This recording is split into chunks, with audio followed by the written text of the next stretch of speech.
Queridos, aleluia. Abrindo comigo Mateus 3, versículo 13.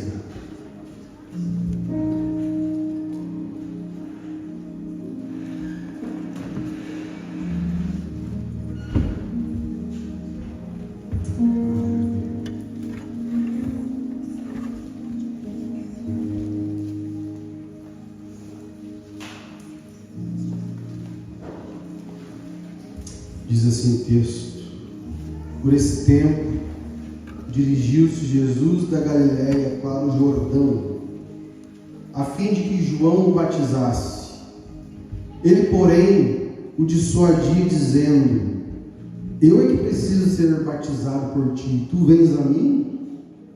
Mas Jesus lhe respondeu: deixa por enquanto, porque assim nos convém cumprir toda a justiça. Então ele o admitiu. Batizando Jesus, saiu logo da água, e eis que lhe abriram os céus, e viu o Espírito de Deus descendo como pomba, vindo sobre ele. E eis uma voz dos céus que dizia: este é o meu Filho amado, em quem me comprazo.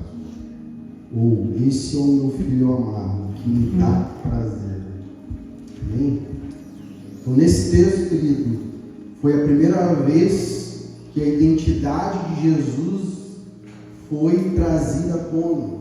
Todos que estavam ali entenderam quem era de fato Jesus. Até aquele momento, ninguém sabia quem era Jesus, apenas sua mãe e aquele que o batizou, seu primo João.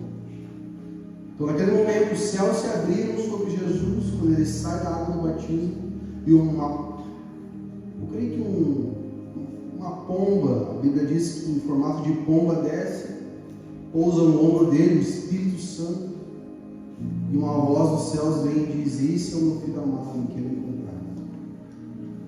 Então, ali inicia-se o ministério de Jesus. Agora, mais à frente, abra Mateus 4, versículo 1. Mesmo livro.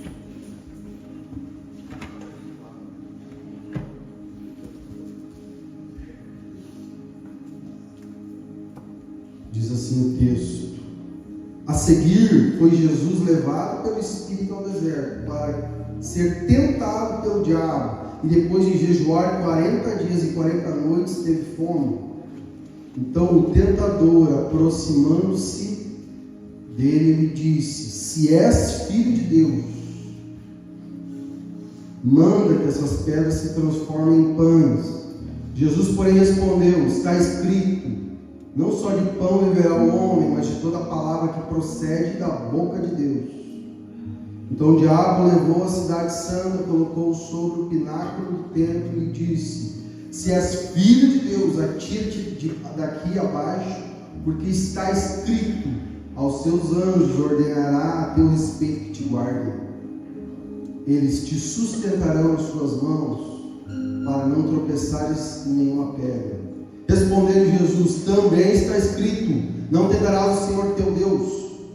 Levou-o ainda o diabo a um monte muito alto, mostrou-lhe todos os reinos do mundo e a glória deles, e lhe disse: tudo isso te darei, se prostrado me adorares. Então Jesus lhe ordenou: retira-te, Satanás, porque está escrito, ao Senhor teu Deus adorarás, e só a Ele darás culto.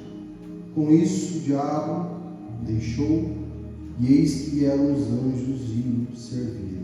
Amém? E aí, curte sua cabeça, vamos orar.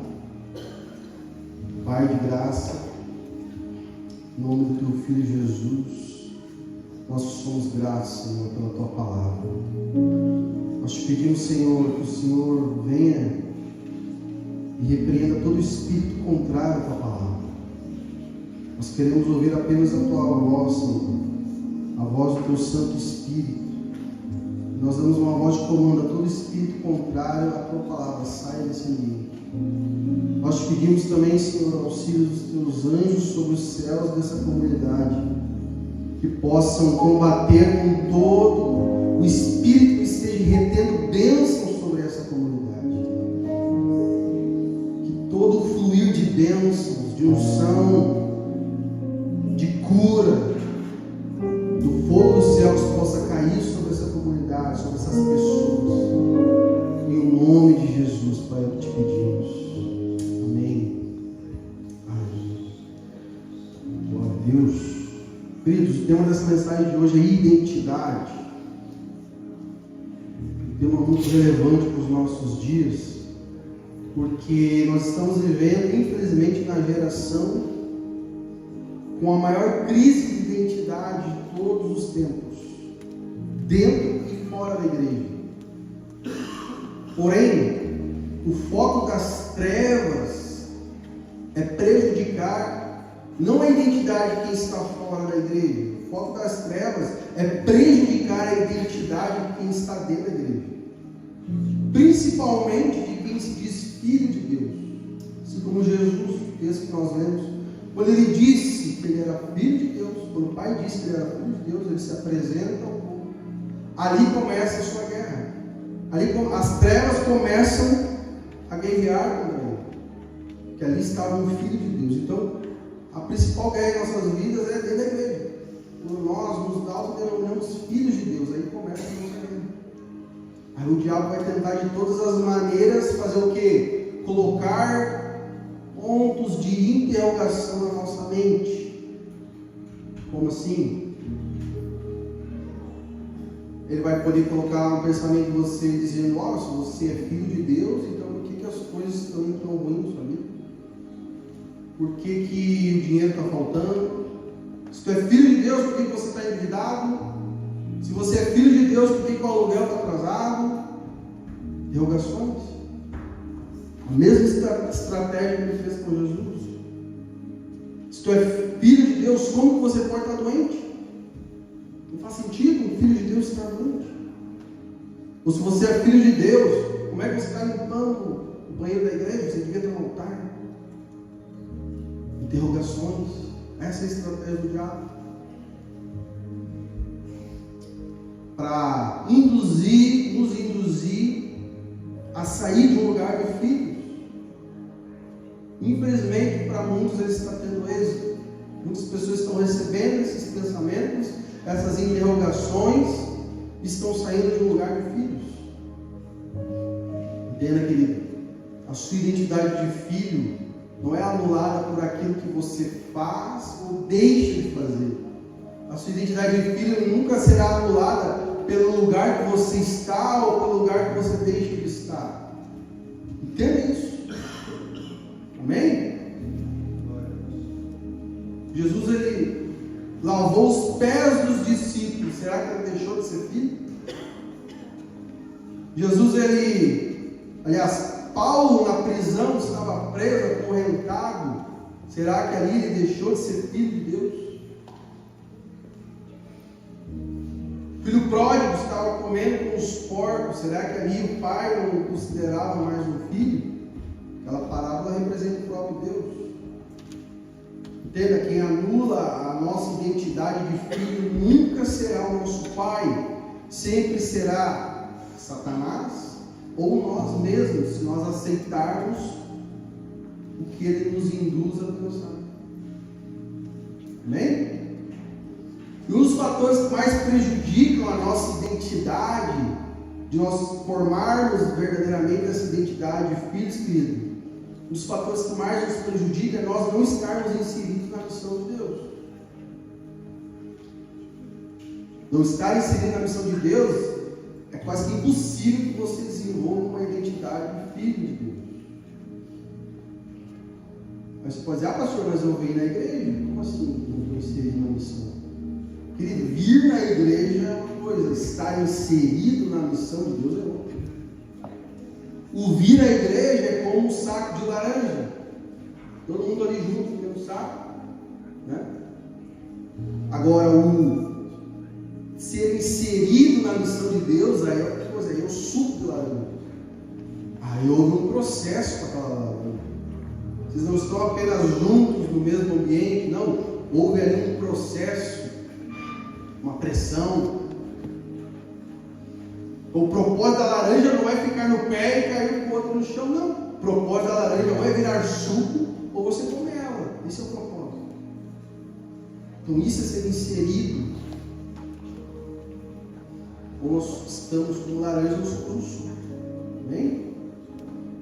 E os textos que nós lemos falam exatamente sobre a identidade de Jesus. E sobre como Satanás ele age para corromper essa identidade.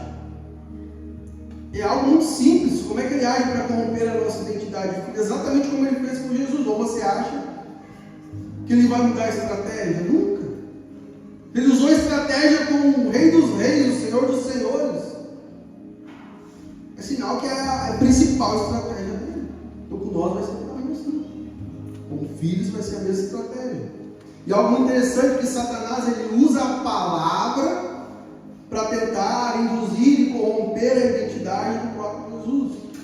E Jesus faz exatamente o mesmo. Ele também usa a palavra para repreender.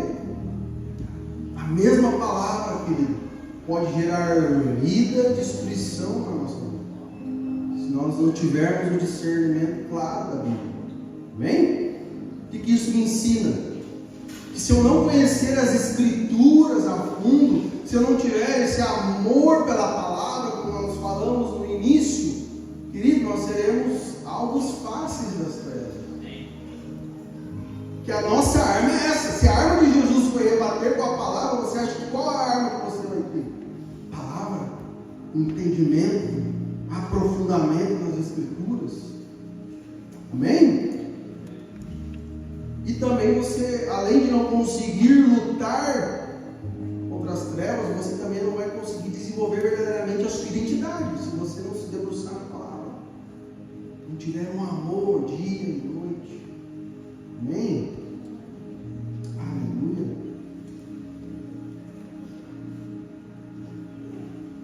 E outra estratégia das trevas para corromper a nossa identidade de filhos é nos mostrar apenas os benefícios de sermos filhos.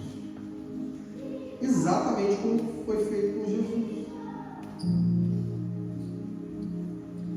Muitos ambientes, muitas igrejas, muitos lugares, você vai lá, você só vai entender o que são os benefícios da palavra.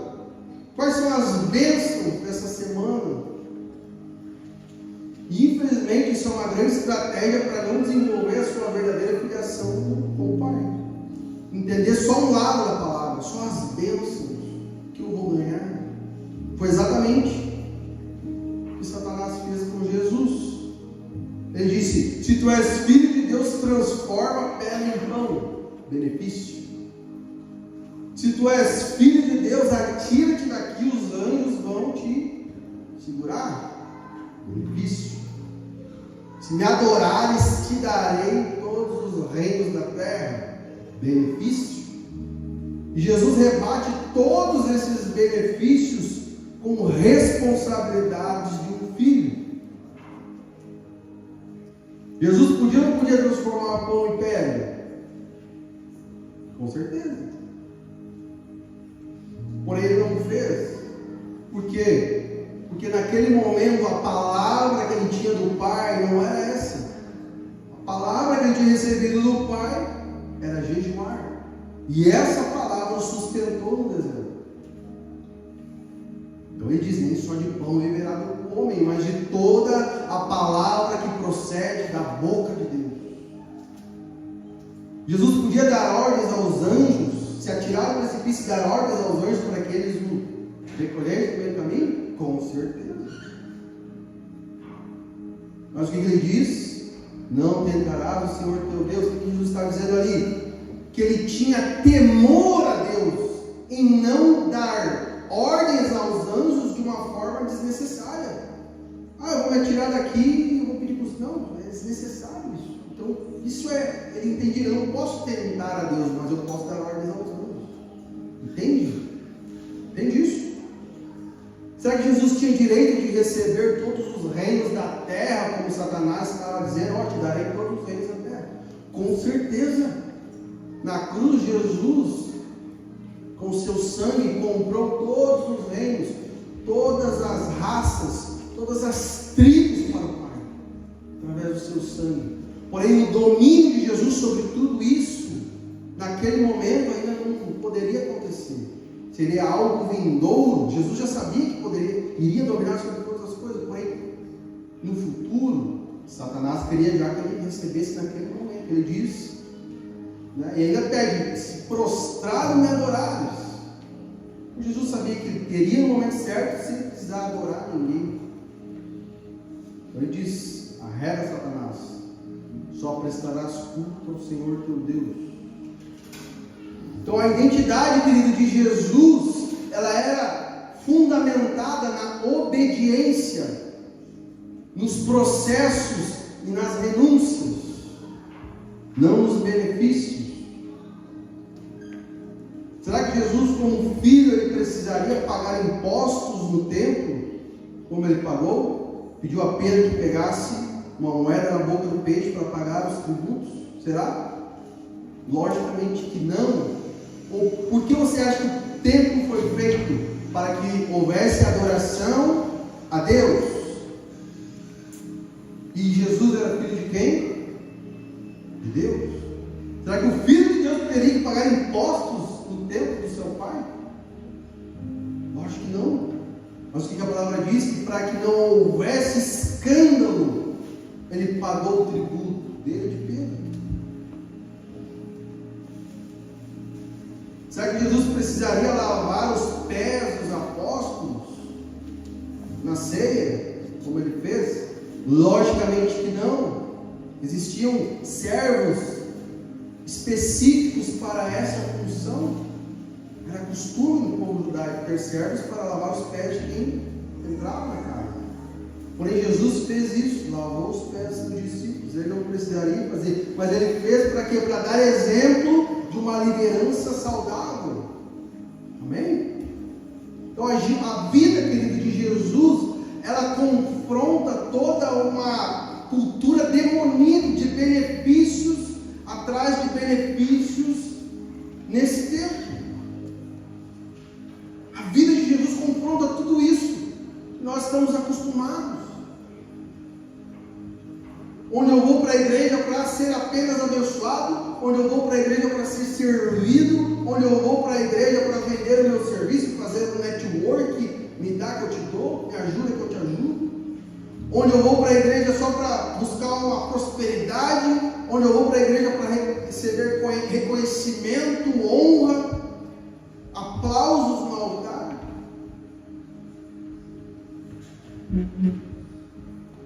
E se isso não acontecer, eu me revolto, começo a fazer grupinho, facção, fofoca, né? E sai da igreja. Aonde que nós aprendemos isso, querido? Aonde que está isso na Bíblia? Em lugar nenhum. Essa cultura de ir para a igreja para conseguir algum benefício, quem nos ensinou isso? Não foi Jesus. Porque a sua vida é ao contrário. Não que você não vá ter algum benefício de estar na igreja, mas o foco de você estar na igreja não pode ser esse, entenda isso. Senão você já deturpou a sua adoração. A sua intenção vale mais do que qualquer coisa, querida. A intenção de você estar aqui, amém? Eu não sei você, mas a minha Bíblia diz: se tu uma bênção. Amém? A minha Bíblia diz que eu já sou abençoado com toda sorte de bênçãos nas regiões celestiais em Cristo Jesus. A minha Bíblia diz, a Bíblia que eu leio diz que maior no reino é o que serve a todos. A minha Bíblia diz que só Jesus é digno de honra, glória, majestade, domínio e poder. É isso que a minha Bíblia diz, querido. É isso que a vida de Jesus nos mostra. Aleluia. Glória a Deus. Querido, nós precisamos de uma mentalidade de cultuar que os judeus têm. Eu estudo muito a cultura judaica para reter apenas o que é bom. Você sabe qual é a mentalidade do judeu quando vem ao culto na sua cidade? O que eu vou sacrificar, meu Deus? Essa é a mentalidade dele. O que eu vou dar? Aí a nossa mentalidade, o que eu vou receber? O que será que é o povo mais próspero da terra? A mentalidade, a intenção correta de estar diante de Deus. Agora abra comigo Lucas 2, 49.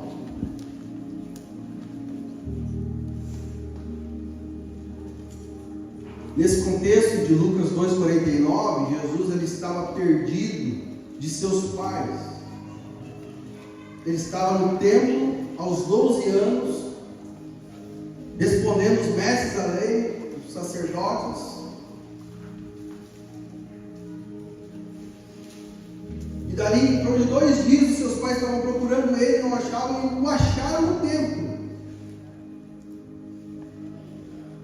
E quando acham ele, automaticamente ele diz: por que vocês estão me procurando? Diz o texto: por que me procurais? Não sabeis que me convém tratar dos negócios do meu pai? Aos 12 anos, Jesus já tinha um senso de responsabilidade para administrar as coisas do Pai. Jesus entendia que é a partir do templo que se cuida dos negócios do Pai. Assim também nós devemos entender como igreja, que é a partir da igreja que nós cuidamos de uma sociedade que está corrompida. Amém? Porque eu não sei se você sabe, todo problema social originou de uma igreja que se corrompeu. Então Deus permite que uma sociedade corrompida se levante para ser o reflexo do que é a igreja. Em contrapartida, levanta igreja, remanescentes, que possam colocar tudo em ordem. Então todas as coisas que você pensa, todo problema social que você pensa, é resolvido a partir da igreja. Porque originou a partir de igrejas corrompidas. Amém? Então uma pessoa com uma mentalidade de filho, querido, ela vai assumir os negócios do seu pai. Uma pessoa com uma mentalidade de filho, ela vai dizer: vai matar no peito e dizer: eu resolvo. Então uma pessoa com uma mentalidade de filho, ela é um resolvedor de problemas, não é um crítico que só vê o que está errado. Mentalidade de filho, entendendo o lugar que está ocupando, a posição que está ocupando. É muito lindo dizer: eu sou filho de Deus, eu sou irmão de Jesus. Jesus é o meu modelo, não é? É o que nós mais falamos. Jesus é o meu modelo.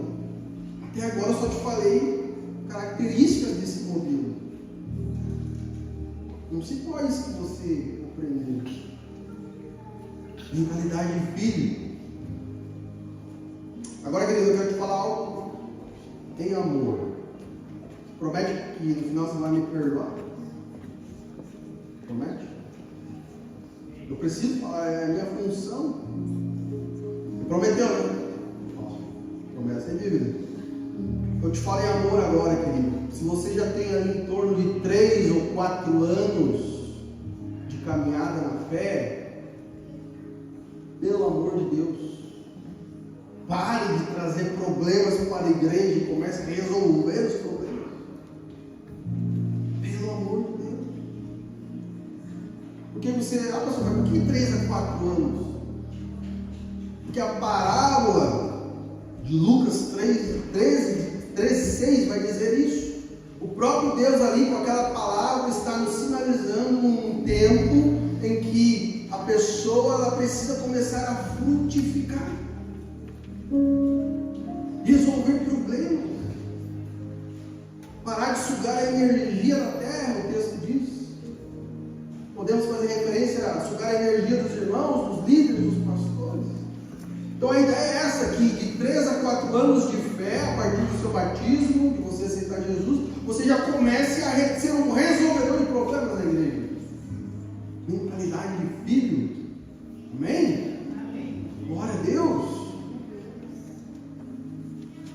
tempo estimado para você começar a frutificar. Se você frutificar antes, melhor ainda. Glória a Deus. Amém? E nós, como pastores, nós precisamos ficar atentos a isso. Nós precisamos ter um radar muito aguçado quanto a isso. Porque às vezes na igreja existem pessoas que estão ali só para causar confusão. Então não é esse tempo de 3 a 4 anos, não é simplesmente o momento que a pessoa chega na igreja e eu contabilizo. Não. Quanto tempo essa pessoa tem com Deus? Há quanto tempo ela se converteu, aceitou Jesus, foi batizada? Porque às vezes ela pode estar 3 anos numa igreja, 4 anos em outra, 5 anos em outra, chega aqui, já tem 15 anos de conversão e só causa problema. Qual que é a orientação do texto? Arrancar do meio, para que pare de sugar energia da terra, dos líderes, pastores, dos próprios membros. Essa é a orientação de Deus. Por isso que muitos pastores hoje estão cansados, estão em depressão, estão largando a igreja, fechando igrejas, porque gastam a sua energia com quem não quer mudança. Não quer mudança. Nós estamos aqui dispostos a ajudar a partir do momento que você sinalizar que você quer mudar. Aí nós podemos investir tempo na sua vida, conselho, amor, cuidado. Mas se você não quiser mudar e você der os sinais claros disso, querido, nós não temos como perder tempo, querido. A obra de Deus não pode parar em você. Entenda isso. Entenda isso. Amém? Pode dizer, pastor, está sendo muito duro. Não, estou sendo bíblico. Estou apenas transmitindo a Bíblia. Reclame com quem escreveu a Bíblia, não comigo. Amém? Ainda me ama? Ainda me ama? Nossa, você prometeu, viu? Agora vamos dar uma amenizadinha. Abra comigo Efésios 1:4.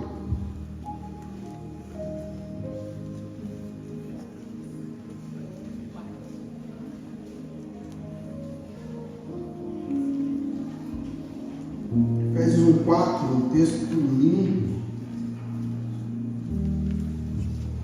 Vou ler para nós ganharmos tempo.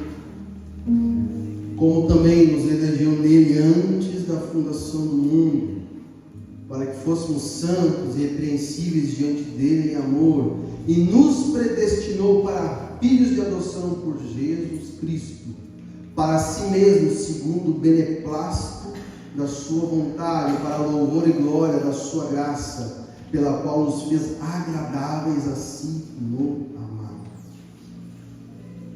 Querido, esse texto é lindo demais. Eu não sei em que circunstância da sua vida, em que momento da sua caminhada você foi rejeitado. Eu não sei se você foi rejeitado pelo seu pai, pela sua mãe, pelo seu emprego, em alguma igreja, eu não sei. Mas de uma coisa eu sei, esse texto me diz onde você foi amado. Esse texto me diz que você foi eleito no Pai, você foi amado no Pai antes da fundação do mundo. Antes que houvesse mundo, você já foi eleito nele, dentro dele, você já fazia parte dele, e ali você já era amado. Entenda isso, querido. E o interessante é que você não vai achar em lugar nenhum Jesus dizendo: eu vou para o céu. Eu vou para o céu. Não, Jesus, todas as vezes que ele faz referência a ele, ele diz: eu vou para o Pai. Eu e o Pai somos um. E eu vou para o Pai, eu voltarei para o Pai. Porque ele entendia que ele voltaria para a sua origem. Então, se você morrer, entenda, você não vai para o céu, você volta para a sua origem. Quem é a sua origem? O Pai. Onde você foi eleito antes da criação do mundo, onde você foi amado. Amém? Glória a Deus. Então, qual qual é a estratégia das trevas quanto a isso? Corromper essa identidade, corromper esse entendimento da sua origem, da sua filiação. Entenda, a sua origem, a sua filiação, a sua identidade é ser o filho amado do Pai. Amém? Essa é a sua principal identidade. Ser um filho amado do Pai, eleito nele, amado nele, antes da fundação do mundo. Porém, a estratégia das trevas para corromper esse entendimento, essa identidade, é mostrar apenas os benefícios da palavra para você. Não vai para o culto só atrás de algum benefício, atrás de uma bênção, atrás de uma cura, atrás de uma prosperidade. Essa identidade das trevas vai te corromper. Exatamente como Satanás fez com Jesus. Outra estratégia das trevas para corromper a sua identidade de filho de Deus, e uma das mais potentes, é colocar uma referência de pai ruim na sua vida ou nem colocar. No meu caso, nem colocar. Eu não fui criado pelo meu pai. Essa é uma grande estratégia das trevas para corromper a sua identidade de filho. Por quê? Porque o primeiro Deus de uma pessoa é o Pai. Então as experiências que essa pessoa tiver com seu pai, ela vai, para entender a Deus como Pai, ela vai pegar nisso, vai pegar nesse histórico. Quais as experiências que eu tive com meu pai? Foram boas, foram ruins? O primeiro Deus de uma criança é o Pai, isso é forte demais. Então a estratégia das trevas para corromper a nossa identidade de filhos é colocar uma referência ruim de pai na nossa vida ou nem colocar.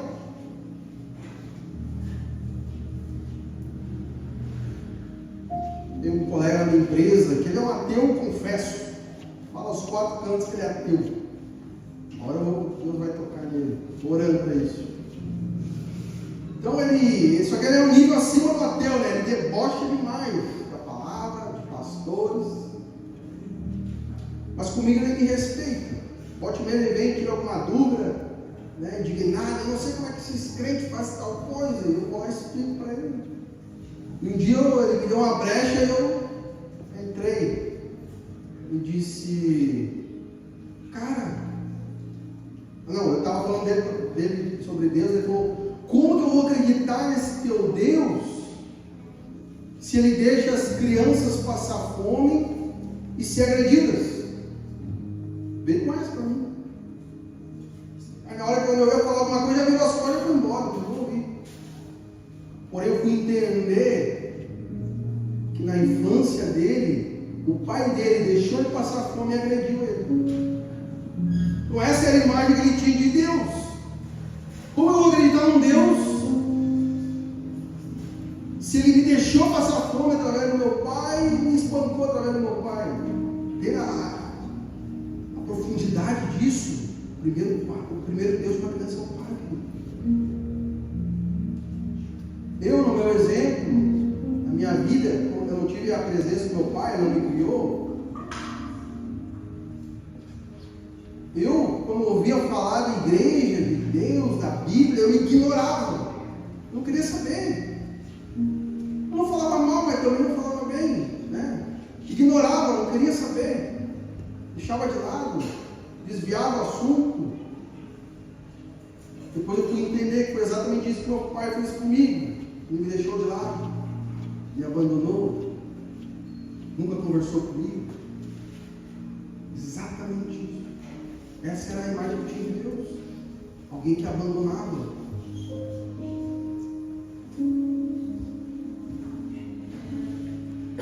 Até que um dia, ainda com esse sentimento de rejeição, dentro da igreja, já cultuando a Deus, eu li Isaías 49:15, que diz: pode uma mãe esquecer do seu bebê que ainda mama e não ter compaixão do filho que gerou? Embora ela possa se esquecer, eu não me esquecerei de você. Querido, ali eu entendi que Deus me amava como um pai. Em todos os momentos ruins da minha vida, antes de estar na igreja, ali Ele estava comigo. Porque a palavra dele não mente. Pode uma mãe esquecer do filho que gerou? Você acha que isso é possível? Eu acho que é impossível. Mas mesmo que isso aconteça, eu não te deixarei só. Eu não te desampararei. Essa é a promessa de Deus. Então eu entendi que nos piores momentos da minha vida, Deus estava ali. Mesmo eu não o vendo, não o sentindo, mas Ele estava do meu lado. Isso trouxe um conforto para a minha vida. Amém? Glória a Deus. Estamos juntos? Deu para entender um pouco sobre o que é a filiação, o que é ser filho? Amém? Essa é a sua identidade primária, querido. A sua identidade primária é essa. Se alguém perguntar, qual é a tua identidade? Filho amado do Pai, eleito nele antes da criação do mundo. Antes que houvesse mundo, eu já era eleito nele, já era amado por ele, e ele já me amava. Essa é a sua identidade. Amém? Agora nós já fundamentamos a nossa identidade primária, vamos partir para uma identidade secundária, que também é muito importante. Eu sou um cara de fundamentos. Muitas pessoas na igreja estão buscando uma identidade secundária na igreja, desenvolver uma identidade secundária antes de desenvolver a identidade primária de filhos. Querido, entenda, você nunca vai fluir na sua vida sem antes entender o fundamento, a sua identidade primária, que nós falamos até agora. Porém, existe uma identidade secundária. Eu vou me ater só a essas duas identidades nessa palavra. Eu sei que existem vários níveis de identidade que nós poderíamos abordar, mas para não me estender muito, gostaria de te falar da identidade ministerial. Aquilo que Deus te chamou para ser como igreja. Amém? Então você tem a sua identidade primária, filho de Deus amado, do Pai, e a sua identidade secundária, quando você começa na igreja. Ali também você vai ter que desenvolver uma identidade agora a nível ministerial. Amém? Abra comigo Jeremias 1:4.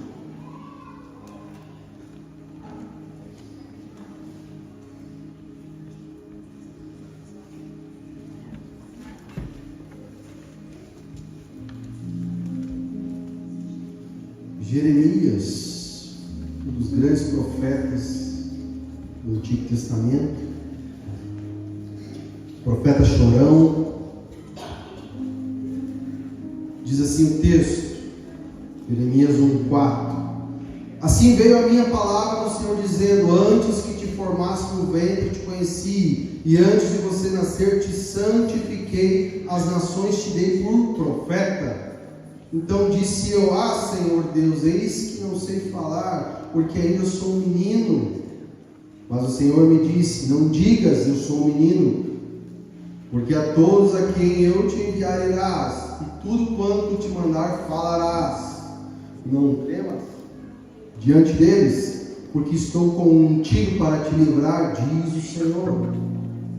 E estendeu o Senhor a sua mão e tocou-me na boca, e disse-me o Senhor: Eis que põe as minhas palavras na tua boca. Olha, ponho-te nesse dia sobre as nações e sobre os reinos, para arrancares e para derrubares e para destruíres e para arruinares, e também para edificares e para plantares. E aí?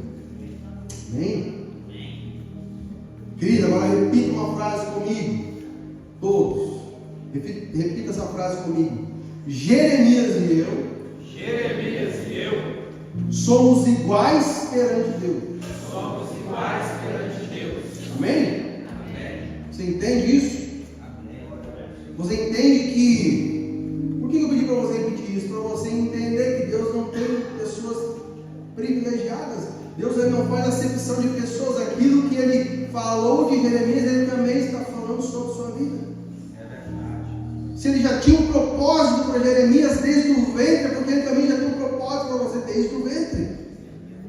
Amém? Glória a Deus.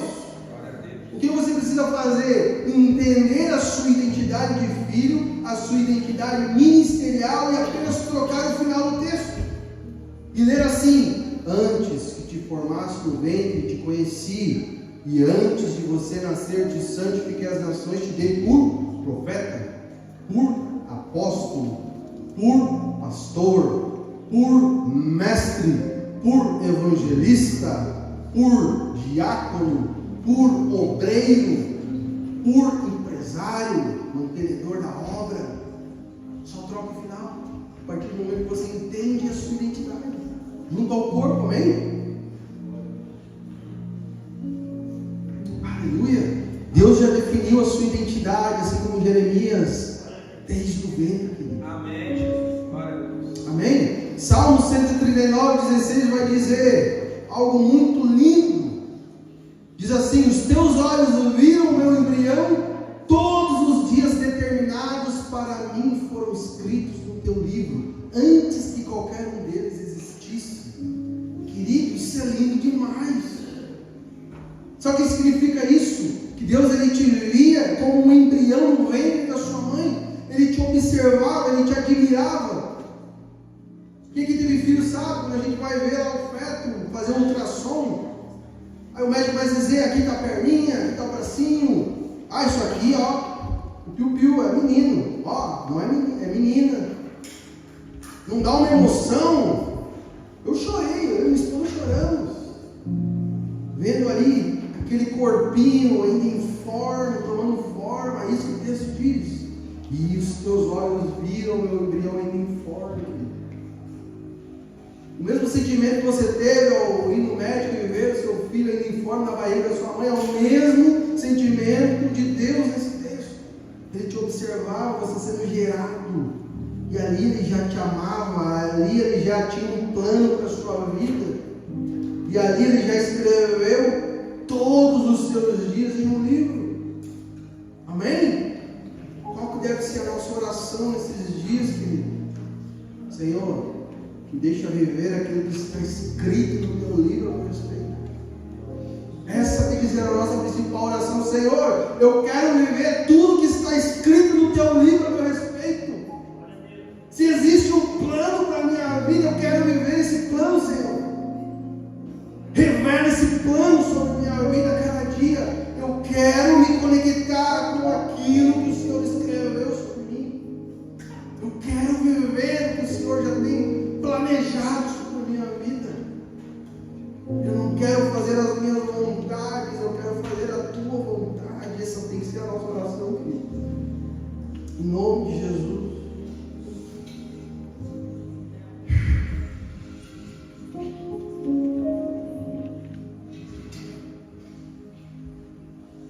Abra comigo Efésios 4, versículo 8.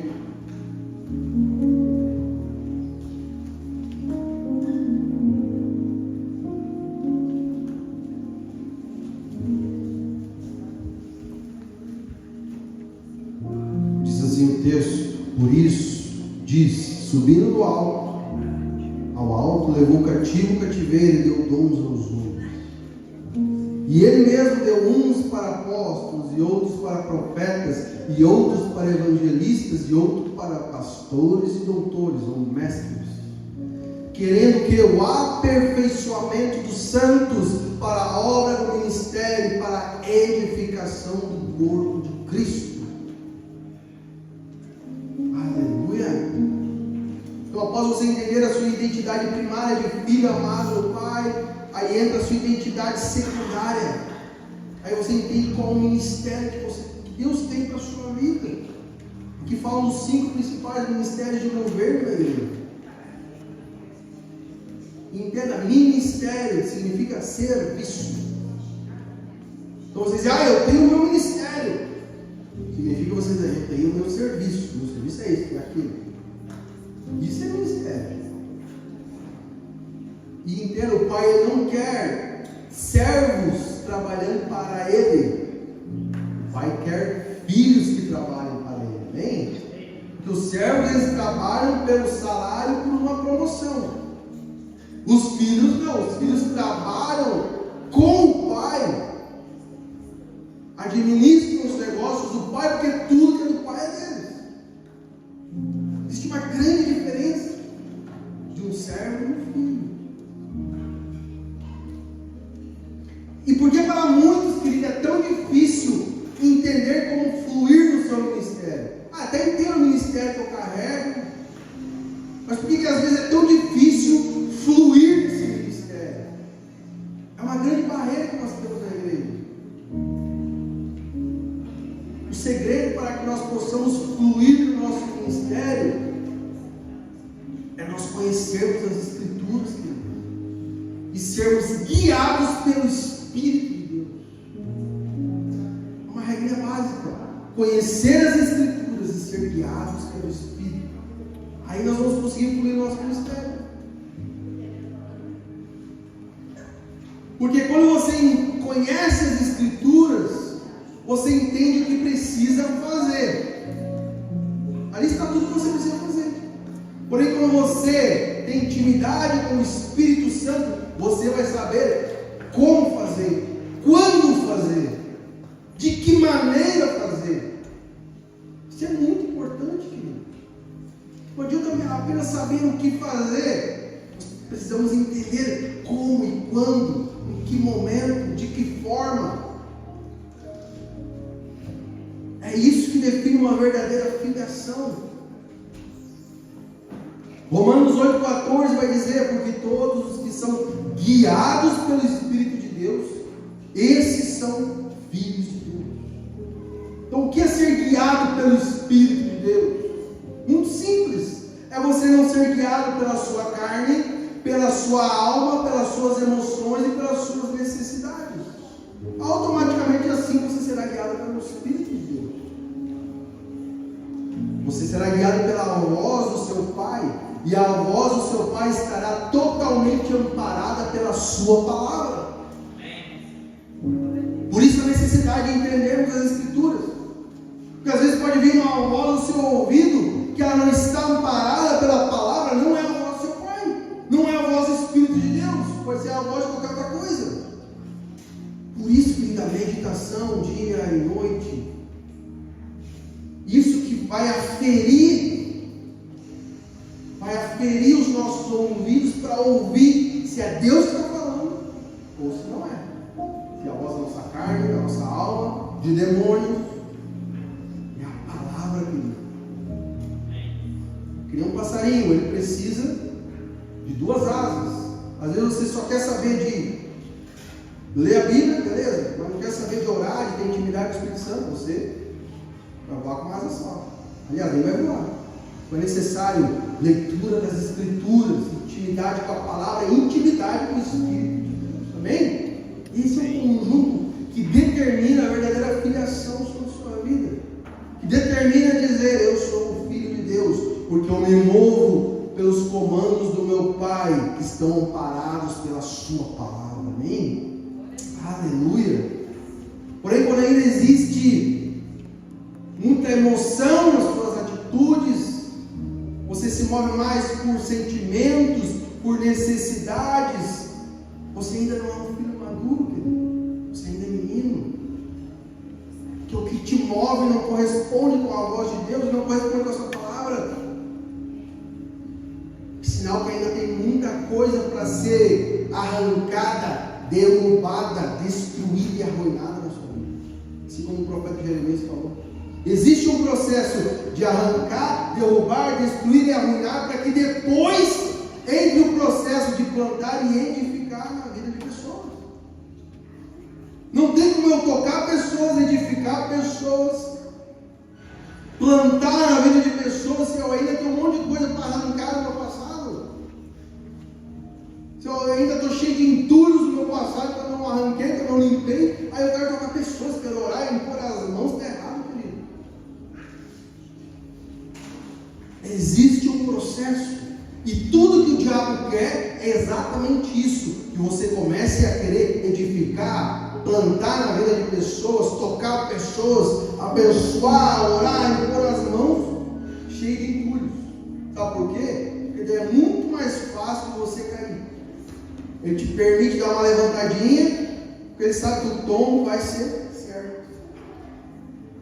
Uma necessidade de nós resolvermos o nosso passado antes de começar a tocar em vidas é extremamente importante, querido.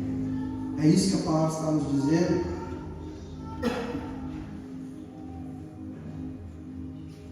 após eu ser um filho guiado pelo Espírito que arranca, derruba, destrói, eu começo a fluir na identidade ministerial que o Senhor colocou, depositou em mim. E passo o que? A plantar e a edificar em outras vidas. Amém? Amém. Efésios 4:8 vai dizer, diz assim: por isso é que foi dito, quando ele subiu em triunfo às alturas, levou cativo muitos prisioneiros e deu dons aos homens.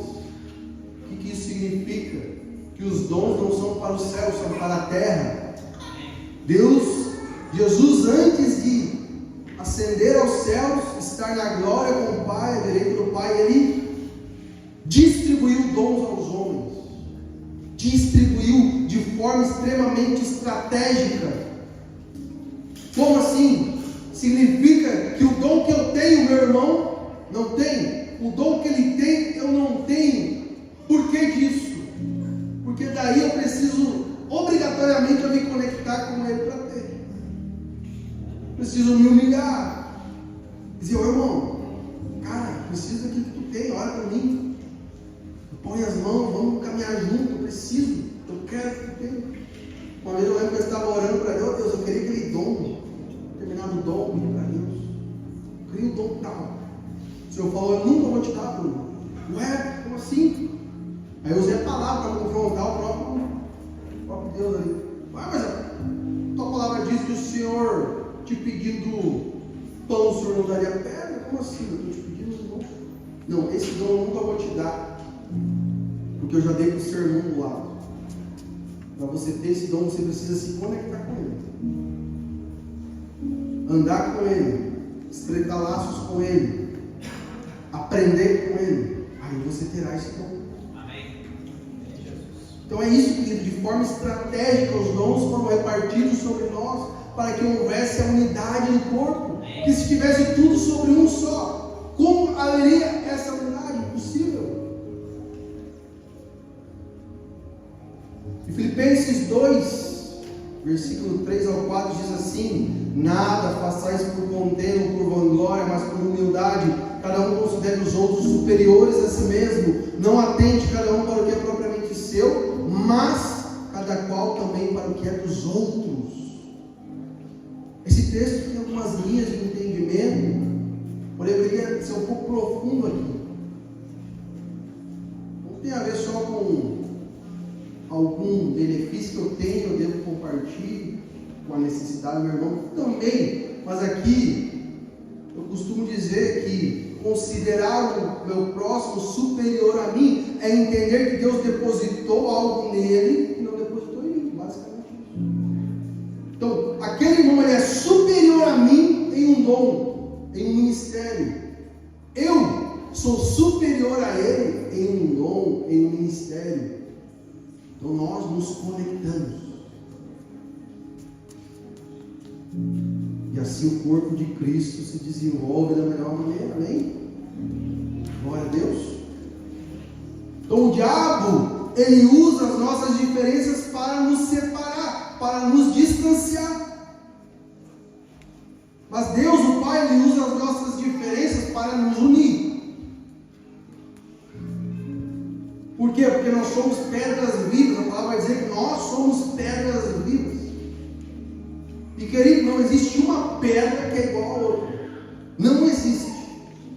Cada pedra é única. Assim somos nós, pedras vivas. Cada um de nós é único. No nosso meio tem umas pedrinhas mais redondinhas, outras mais bicudinhas. Não é? Umas mais fáceis de lidar, outras ou menos, mas nós temos que nos conectar. Essa é a ideia.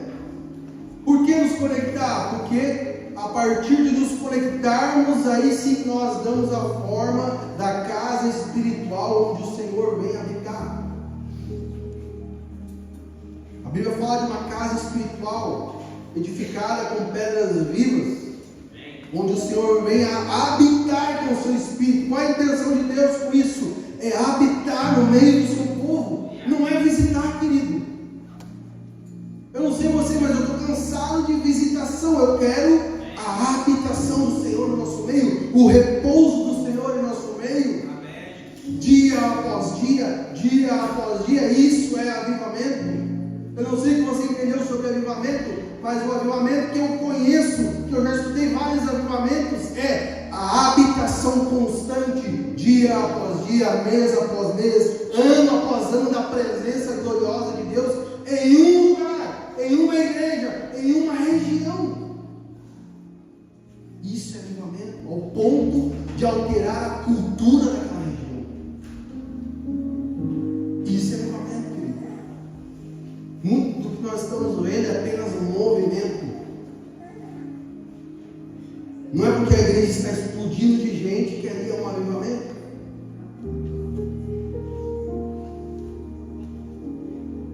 A cultura está sendo alterada naquela cidade, naquela região, ainda é avivamento. O Senhor, onde Ele está repousando, habitando, dia após dia com a sua presença, ali o reino dos céus é manifesto. Então as realidades celestiais são manifestas. A cura, a libertação, salvação, confissão de pecados. Quem roubou não rouba mais. Quem bebia não bebe mais. Não é nem por não poder beber, que não consegue mais. A história de John Wesley diz que o lugar por onde ele passou na Inglaterra evangelizando, depois de 100 anos, ainda não existiam bares que vendiam bebidas. Um homem chegou lá depois de 100 anos e pediu um drink num bar. Ele falou: não, nós não vendemos drink nesse bar. Ué, mas por quê? Porque há 100 anos atrás, John Wesley passou por aqui. Isso é avivamento, querido. Muda a cultura do ambiente. Isso só é possível quando as pedras que somos nós se conectam na nossa diferença e formam a casa espiritual onde o Senhor vem habitar. É simples, porém é profundo. Amém? Então, muito cuidado, querido, quando você só quer estar ao lado de pessoas semelhantes a você. Muito cuidado quando você só quer ter relacionamento com pessoas que falam como você, agem como você, têm os mesmos problemas que você. Muito cuidado. Porque daí você não está formando nenhuma casa espiritual, você está formando a Torre de Babel. Porque a Torre de Babel, sim, ela foi formada com tijolos. E tijolos, sim, é um igual ao outro.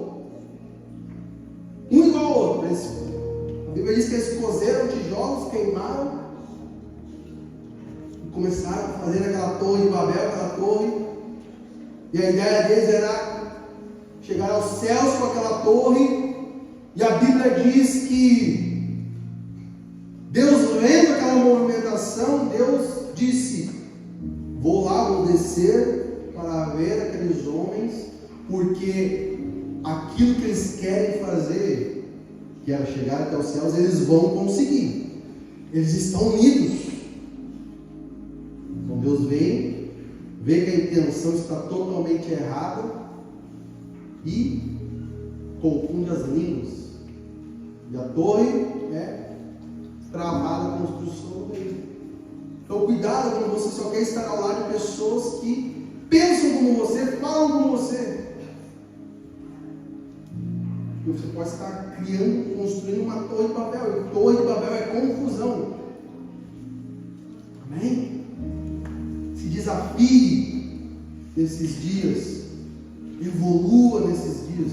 Porque estar ao lado de pessoas que só falam a minha língua, uma das coisas, eu não vou evoluir. Isso é certo. E muito menos eu vou desenvolver a minha identidade de filho. Entende? Você é uma pedra viva. Você é único. Você não é um tijolo. Você foi chamado para construir uma casa espiritual para o Senhor habitar. Não uma torre de Babel com confusão, intenções erradas. Amém? Aleluia. E dentro das medidas ministeriais existem os 5 dons ministeriais que nós falamos. 5 principais dons, não são só esses. Mas para ganhar tempo, eu vou dar uma explanada rápida dos 5 principais dons: do apóstolo, profeta, evangelista, pastor e mestre. Né? Para você entender melhor, a mão é cada um desses ministérios.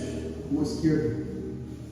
O dedão é representado pelo apóstolo. Por quê? O apóstolo tem a característica de conseguir tocar todos os ministérios. Ele tem essa característica. O dedo indicador, ele é o dedo que aponta. O dedo está relacionado ao profeta, aquele que aponta, entende os céus e aponta a direção para a igreja. Não é que ele aponta ao pecado do irmão. Né? Esse dedo aqui, que eu esqueci o nome, que é o maior dos dedos, esse dedo aqui, ele é o dedo que representa o evangelista. Por quê? Porque o maior dedo é aquele que vai na frente, é aquele que alcança as almas, vai na frente buscar as almas, traz para a igreja. Esse dedo aqui da aliança é o dedo do pastor. Por quê? Porque o pastor é aquele cara que tem uma aliança com a igreja, aquele cara que tem um casamento com a igreja, uma aliança mais profunda com a igreja. Esse dedo aqui é o dedo do mestre, que é o menor dedo, ele consegue entrar em lugares que os outros não conseguem. Então o mestre ele é mais profundo, consegue entrar em lugares mais profundos. Amém? Entenda, os 5 mistérios não são hierarquias. Entenda isso, são ferramentas para a edificação. Não existe um ministério superior ao outro, melhor que o outro. Existem funções diferentes, amém? Então, algumas características para que você entenda e possa se identificar com algum desses ministérios. Dizer no final, pastor, eu me identifiquei com esse ministério, eu não sabia dessa característica que eu tinha, estou falando, eu não consegui me identificar. Então, uma explanada rápida, apóstolo. A palavra apóstolo significa missionário, enviado ou delegado. Qual uma das características de um apóstolo? Ele tem a característica de plantar igrejas, pastorear principalmente líderes e outros pastores. Ele cuida de igrejas em regiões geográficas, assim como um delegado. O delegado ele cuida de uma região geográfica, assim também um apóstolo. Ele ensina, fiscaliza a doutrina apostólica, que condiz com o ensino, a aplicação e a prática do que é ensinado. Ele também ativa dons e ministérios. Um dos defeitos do apóstolo, não vamos falar das qualidades, por tocar todos os ministérios, ele pode achar em alguns momentos que pode liderar todos ao mesmo tempo. Por esse erro ele acaba se sobrecarregando. Essa é uma das características que o apóstolo tem que se cuidar. Profeta, a palavra original significa vidente. Características do profeta, ele trabalha com uma visão de futuro, eu prefiro dizer uma visão de eternidade. O profeta ele está mais no céu do que na terra. Ele consegue vislumbrar que os céus estão comunicando e trazer para a terra direções assertivas da vontade de Deus. Discerne estações para a igreja. Então ele vai dizer, nós estamos no frio agora, mas daqui a pouco vai vir o verão. Ou nós estamos no verão, daqui a pouco vai vir o inverno. Prepara, compra roupa grossa, né? Vamos passar frio. Então, o profeta ele se adianta e orienta a igreja. Ele treina a igreja.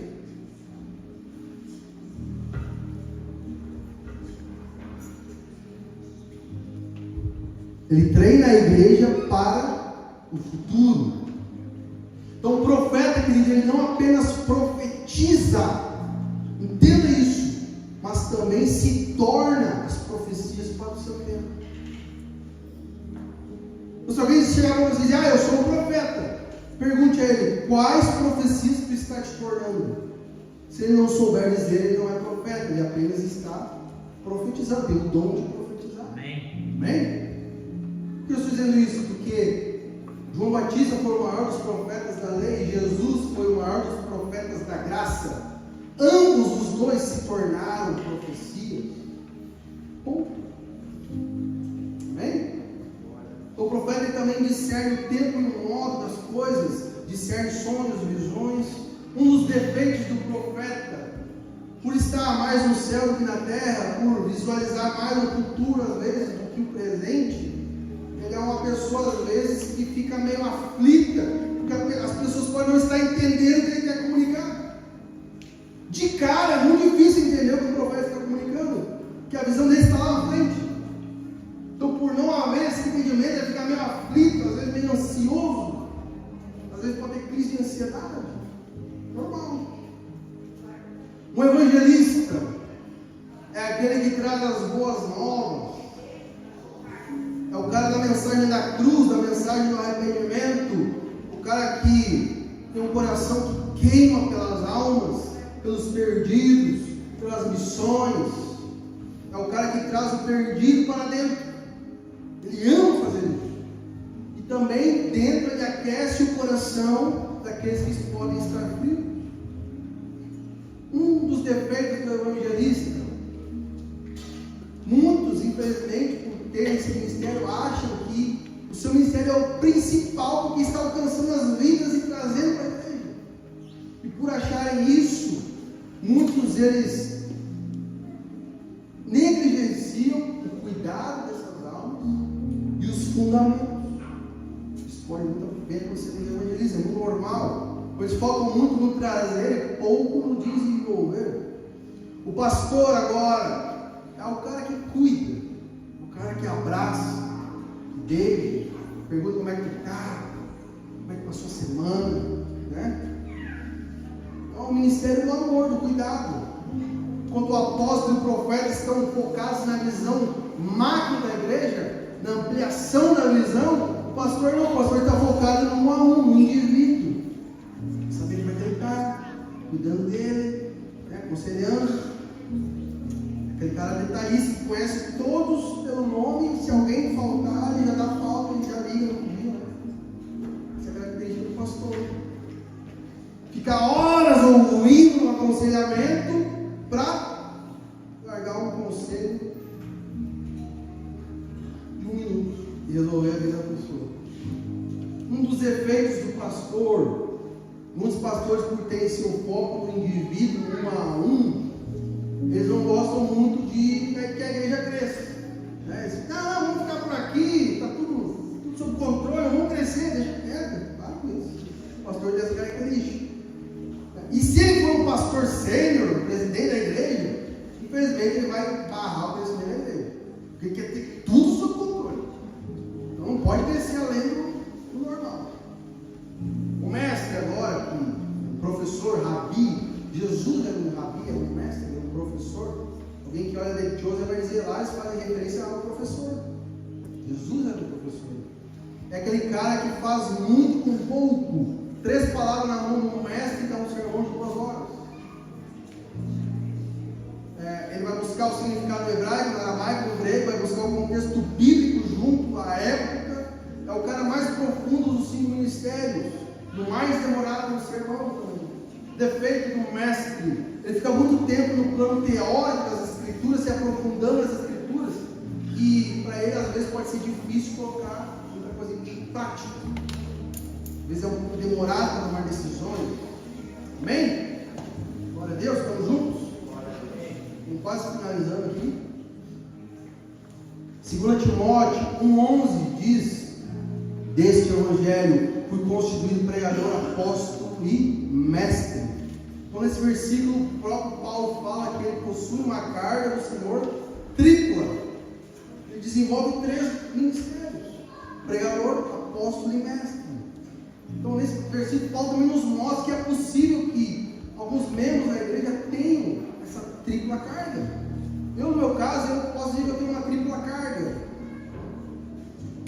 Eu fluo no maestral, que é o ensino, fluo no profético e no pastoral nem tanto. Não sei se você me conhece, você percebe isso. Eu gosto mais de ensinar, gosto mais de estar no movimento profético, né? Então nós também temos cargas do Senhor sobre nós aqui. Romanos 12, do 7 ao 8, vai falar dos dons de serviço, é muito importante. Diz assim: se o seu dom é servir, sirva; se é ensinar, ensine; se é dar ânimo, que assim faça; se é contribuir, que contribua generosamente. Olha que interessante, contribuir generosamente é um dom. Olha que maravilha. Se é exercer liderança, que exerça com zelo; se é mostrar misericórdia, que a faça com alegria. Então o dom de serviço está mais relacionado com a diaconia na igreja, com o serviço braçal, extremamente necessário. emissário dos diáconos, para manter tudo em ordem. O dom de contribuir generosamente está mais relacionado a empresários que têm o dom de ganhar dinheiro. Esses têm um dom, querido. Precisam usar para o reino. O dom de misericórdia está mais relacionado com obras sociais. Tem pessoas que o coração queima de levar comida para moradores de rua. Eu já fiz isso. Mas tem pessoas que queimam. O ministério, aliás, é aquele. É um ministério de misericórdia. Amém? Então, querido, o que é ser uma comunidade de fé saudável e relevante para uma sociedade? O que é ser? É uma comunidade que os membros entendem que são filhos amados, que tem sua identidade ministerial clara e atuante junto ao corpo, cuidando dos interesses do Pai, resolvendo problemas, não criando problemas. Amém? E onde existe a sinergia do ciclo ministerial. O que é sinergia? É o funcionamento dos ministérios ao mesmo tempo. Nenhum funciona mais do que o outro, todos estão funcionando ao mesmo tempo. Isso é sinergia, onde o evangelista traz um membro, o pastor apacenta esse membro, acolhe, o mestre aprofunda nas escrituras, o profeta aponta a direção do tempo e do modo correto, e o apóstolo, ele ativa e envia para a missão. Amém? Estamos juntos? Aleluia! Uma das estratégias das trevas é usar as diferenças para promover divisão. Essa é a estratégia das trevas. Vendo tudo isso, toda essa divisão promovida pelo Espírito, as trevas pegam isso e causam divisão. Não, fulano é diferente de mim, eu quero ter conexão com ele, acaba tendo divisão. Não fala a mesma língua que eu, não entendo ele. As trevas promovem isso. Então, quem promove isso no final das contas? Pessoas sem identidade. E a estratégia do Pai é usar as diferenças, exatamente o contrário, para que os filhos possam estabelecer unidade e crescimento da obra de Deus na terra. Amém? Glória a Deus. Lembramos, somos pedras vivas. Aleluia. Glória a Deus. Então essa é a igreja de Jesus, da qual nós fazemos parte, uma igreja atuante e relevante, onde cada membro entende a sua identidade de filho, entende a responsabilidade de filhos que estão superiores aos benefícios, entende que os seus ministérios atuam nos seus ministérios e se unem com seus irmãos para cuidar dos interesses do Pai na terra. Glória a Deus, vamos de pé comigo.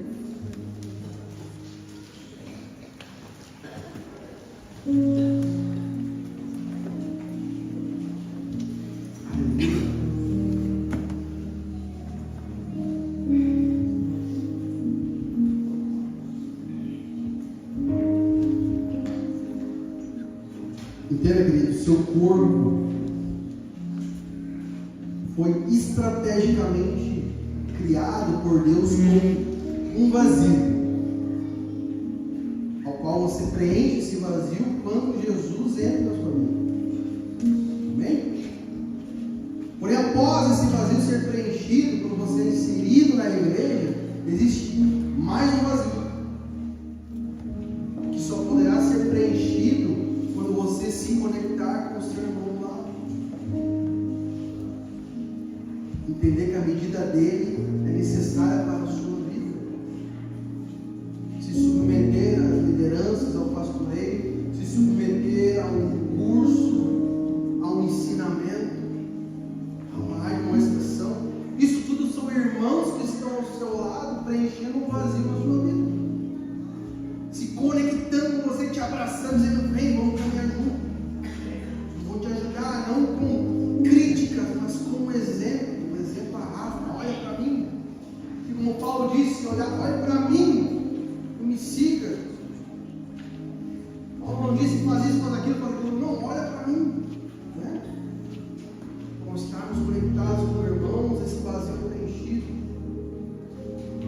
Nos conectamos às medidas. E a beleza do corpo de Cristo é isso. As diferenças. Essa é a beleza.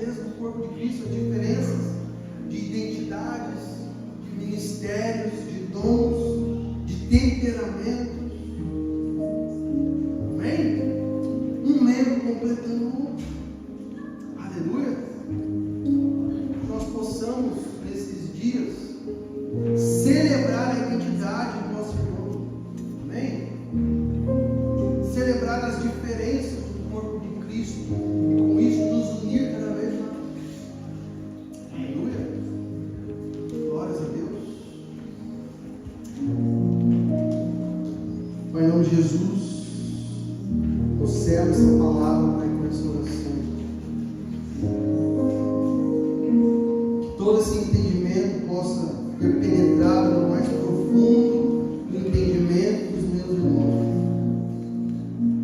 Que todos eles possam, a partir de hoje, ter uma amplitude maior do que a igreja, uma amplitude maior do que é a verdadeira filiação com o Pai, uma amplitude maior do que é verdadeiramente estar atuante na igreja através do ministério confiado a eles. Pai, eu te peço que o teu Espírito invada eles essa semana, fundamentando tudo aquilo que foi falado, relembrando tudo aquilo que foi falado essa noite, para que possam se desenvolver nessa caminhada da fé, para que possam te entender acima de tudo como um Pai que os ama e que os elegeu nele antes mesmo da fundação do mundo. Traz, Senhor, esse senso de filiação através do teu Espírito sobre eles, que eles possam te reconhecer e te entender como um Pai que o amou antes mesmo de ter nascido, que o visualizava antes mesmo de ter forma no ventre da mãe. Nós te pedimos, se revela a eles nesses dias, Pai. Se revela como um Pai que os ama. Toca neles com teu Espírito, Senhor. Cura toda falha de paternidade, todo trauma. Sim, Deus, nós te pedimos. Vem com teu Espírito sobre essa igreja.